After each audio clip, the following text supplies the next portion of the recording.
Now I'm going to talk about the Never Back Down series. Now there's four movies in the series, right? But I've only found the first three to watch. The first three are titled Never Back Down. The second one's titled Never Back Down, The Beatdown.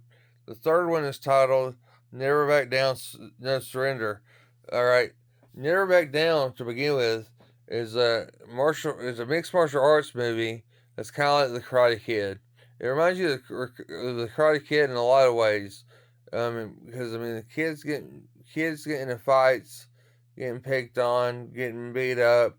Then he finds the mixed martial arts um, instructor to teach him mixed martial arts, so he could go confront the kid that has been making his life a living hell, and it's a comeback story of everything that is a comeback story. It really is. It's a comeback story of everything that is a comeback story, and it's really like the Karate Kid in a lot of ways. And I wish it followed the in the first three or even four movies. I wish it got more like the Karate Kid and stuck with the main character like the Karate Kid. Because in the second movie, Never Back Down to the Beatdown, it's Never Back Down to the Beatdown is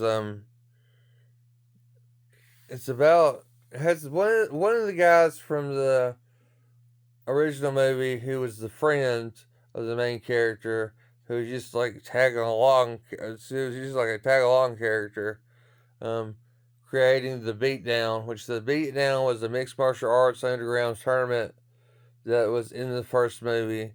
But apparently it stopped, and the kid, was friends with the main character in the first movie, was bringing it back. This whole new list of characters, other than that one person from the first movie, and a whole new list from characters who are getting trained by a different mixed martial artist to go after getting the beat down and all this kind of stuff. And there's a lot of side storylines like this one guy, the guy trained, snapped and started doing illegal stuff and all this kind of stuff. And it's just look, look. To be honest with you, out of the first two movies, the first one's the best. The second one is a B movie at that, and it's all right. I would give the second movie a C, the first movie an A plus. Then in the third movie, Never Back Down, No Surrender, it follows it follows the teacher of the second movie, MMA teacher, mixed martial arts teacher of the second movie, and he goes to another country and winds up, this promoter who's a shady promoter wants to pick him up and wants him to work for his new promotion and all sorts of craziness. That was a major B movie. I'd give that a D. Or maybe I don't want to give it an F, but I'd give it a D because it was bad, but it wasn't bad enough for me to not watch it again.